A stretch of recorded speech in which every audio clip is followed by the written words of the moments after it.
तो गाइज आज की वीडियो रहने वाली है अनलिस्टेड शेयर्स पे। मैं डिटेल एक्सप्लेनेशन दूंगा कि क्यों आपको इन्वेस्ट करना चाहिए या फिर बिल्कुल भी नहीं करना चाहिए या फिर देखना भी नहीं चाहिए अनलिस्टेड शेयर्स क्या है। तो इसके लिए आपको मैं रिस्क फैक्टर्स बताऊंगा, प्लस मैं आपको पॉजिटिव फैक्टर्स भी बताऊंगा जिसकी वजह से आप अपना डिसीजन खुद ही बना सकते हैं। तो बिना कोई टाइम बर्बाद किए ये रहे लिस्टेड शेयर की लिस्ट। सीधा समझते हैं क्यों मैं आपको अवॉइड करने के लिए बोलना चाहता हूं इसको, बट आप कंसिडर करना चाहते हैं तो उसके प्रोज भी मैं बता दूंगा। तो चलिए सीधा बढ़ते टाइम बर्बाद किए वीडियो पे आगे। तो गाइस सबसे पहले तो कुछ रिस्क फैक्टर जान लेते हैं अपन इन्वेस्टिंग में, वो भी अनलिस्टेड शेयर में। तो सबसे पहला रिस्क फैक्टर आता है लिक्विडिटी रिस्क। तो इसका मतलब है अगर आप कोई भी शेयर खरीद रहे हो अनलिस्टेड उसमें, तो उसको बेचना थोड़ा हार्ड रह सकता है, और मैं बोलूँगा बहुत ज़्यादा हार्ड रह सकता है। आपको लिक्विडिटी नहीं मिलेगी तो आपका इन्वेस्टमेंट का वैल्यू हो जाएगा ज़ीरो। ठीक है, आपको और भी कुछ कुछ चीज़ें मैं बताऊंगा आपको।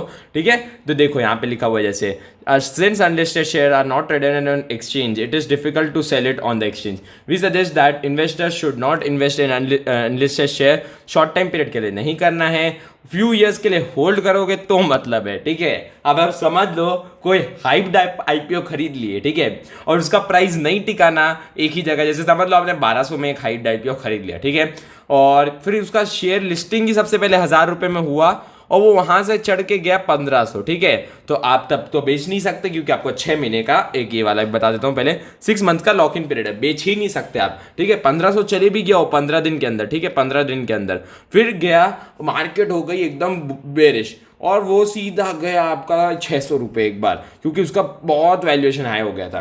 तो आपको 6 महीने के बाद अगर 600 में होगा तो 600 में बेच पाओगे 1200 रुपये को, तो आपका इन्वेस्टमेंट वैल्यू 50% कम हो गया। सो मेरे को ये चीज़ें बहुत खराब लगती है। अनलिस्टेड शेयर का कोई सेंस ही नहीं मार रहे हैं। वो जितने भी सेलिब्रिटीज इन्वेस्ट कर रहे हैं उनके पास अंधा पैसा पड़ा है, वो बर्बाद करने में भी उनको दिक्कत नहीं है।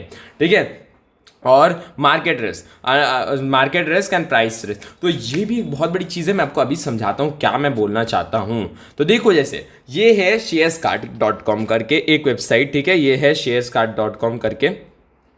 ठीक है, यहाँ पे जैसे अपन देख पा रहे हैं कि जो स्विगी का अनलिस्टेड शेयर है, ठीक है, वो बिक रहा है यहाँ पे 510 रुपये के भाव में। ठीक है, और उसका अपना पी रेशियो है -46.1।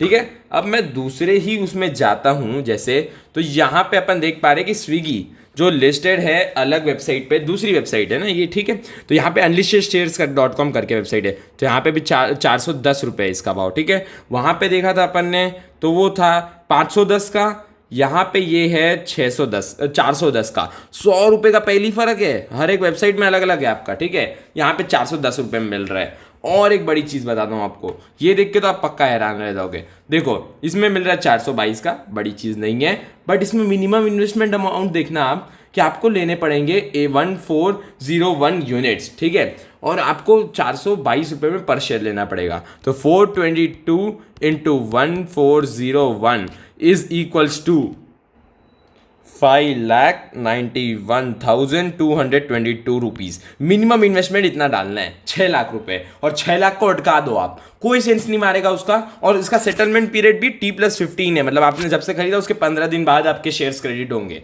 तो ये सब चीज़ें मेरे को बहुत बेकार लग रही है, इसलिए मैं तो सेंस भी एक बार भी दिमाग में नहीं लगाने वाला हूँ इन्वेस्ट करने के लिए। ठीक है, तो वही चीज़ें सबसे पहली बात तो, और इसके अपन वो जान लेते हैं। ठीक है, तो यहाँ पे रिस्क तो हो गया आपका। अनलिस्टेड शेयर टैक्स कैसे होते हैं आपके यहाँ, ठीक है, तो आप अगर 24 महीने 2 साल के अंदर अगर आप बेच देते हो तो आपको short term capital gains tax लगता है जो 20% है। इतना फट जाएगी ना भाई, आपके बता भी नहीं रहा हूँ, मजाक भी नहीं कर रहा हूँ। 20% समझ लो, आपने रिटर्न भी कमा लिया अच्छा खासा। मैं मानता हूँ आपने 6 लाख रुपए डाले, ठीक है, 6 लाख रुपए आपने डाले, उस पर आपने रिटर्न कमा के उसको 7,20,000 भी बना लिया। ठीक है, उस पर आप टैक्स डालो 20% का, ठोका 20% का टैक्स। कितना हो जाएगा बताऊँ आपको अभी, ये हो जाएगा आपका 5,76,000 और 76,000 रुपीज़। तो मतलब आपने डाला 6 लाख, बन गया अच्छे खासा, बन भी गया आपका पैसा, एक बार में डूब भी गया पैसा। कोई सेंस मारा? कुछ भी नहीं मारा, कोई सेंस ही नहीं मारता मेरे को ये चीज़, इसलिए मैं खरीदना ही नहीं चाहता। आपको भी सजेस्ट करूंगा मत खरीदो। एक और, चलो एक और मैं दिखा देता हूँ आपको, एक और शेयर, ठीक है, HDB फाइनेंशियल सर्विसेज, ये भी बहुत अच्छा हाई पे इस पे भी। तो यहाँ पे 1500 रुपये का मिल रहा है अपन को sharescart.com पे, ठीक है, वही 1500 रुपये का यहाँ पे मिल रहा है अपन को sharescart में। फिर अपन को 1500 रुपये देख के अगर अपन डाले तो पी रेशो आप देखो 48 का इधर, ठीक है।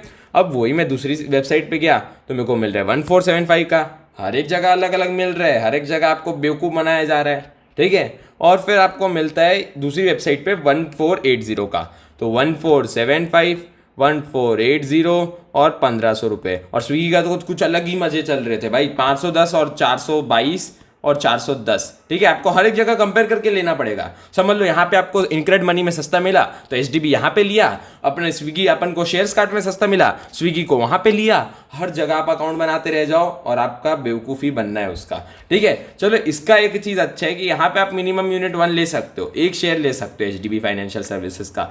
बट वही चीज़ है भाई, तुम इतने हाई पी में क्यों लोगे कोई शेयर को, जबकि पता चला इसका तो अब आने वाला है 1000 रुपये में। मैं आपको बता रहा हूँ हुंडई का भी ऐसा ही है कुछ, ठीक है। हुंडई का अनलिस्टेड शेयर बहुत हाई चल रहा था, ठीक है।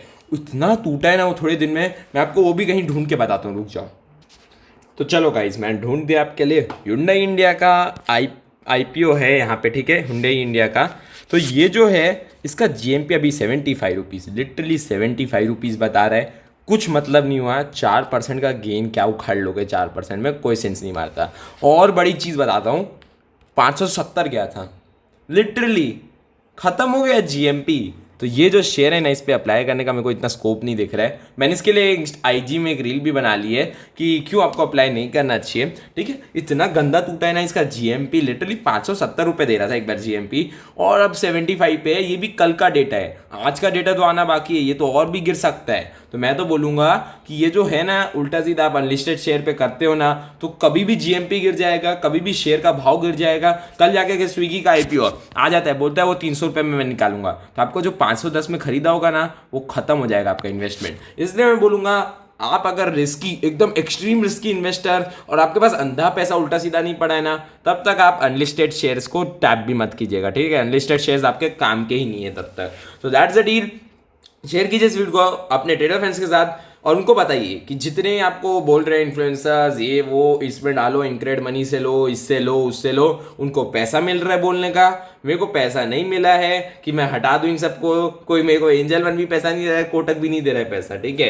सिंपल सी बात है, मेरे को ये पैसा नहीं मिला है। मैं आपको सच बताने के लिए आया था, मैंने बोला सच शेयर कर देता हूँ एक बार, आपको समझ में आ जाए कि क्यों आपको ये सब नहीं छूना चाहिए, फालतू चीज़ें नहीं, बस नया नया कुछ भी निकालो, मजे मारो वाला काम है, ऐसा कोई नहीं छूना चाहिए अपन को बेस्ट चीज़ है, इन्वेस्टमेंट है, सिंपल इन्वेस्टमेंट करो। आईपीओ आए, आईपीओ में अप्लाई करो, अच्छा लगे तो ठीक है, नहीं तो सीधा मार्केट में जो शेयर्स ट्रेड होते हैं ना अपने सिंपल वाले, उसमें अच्छे शेयर्स में ढूंढते रहता हूँ, डालते रहता हूँ उनका वीडियो यूट्यूब में। सब्सक्राइब बटन क्लिक करना है तो आपको मिलते रहेंगे उस पर video. So that's the deal guys, आज की यहीं पे एनालिसिस खत्म करते हैं अपन, मिलते हैं नेक्स्ट वीडियो में गाइस। तक के लिए स्टे सेफ इन्वेस्टिंग, और शेयर कीजिए इस वीडियो को अपने ट्रेडर फ्रेंड्स के साथ, तो उनको पता चले अनलिस्टेड शेयर्स को अपन को बैन क्यों कर देना है, अपन को नहीं लेना है, ठीक है।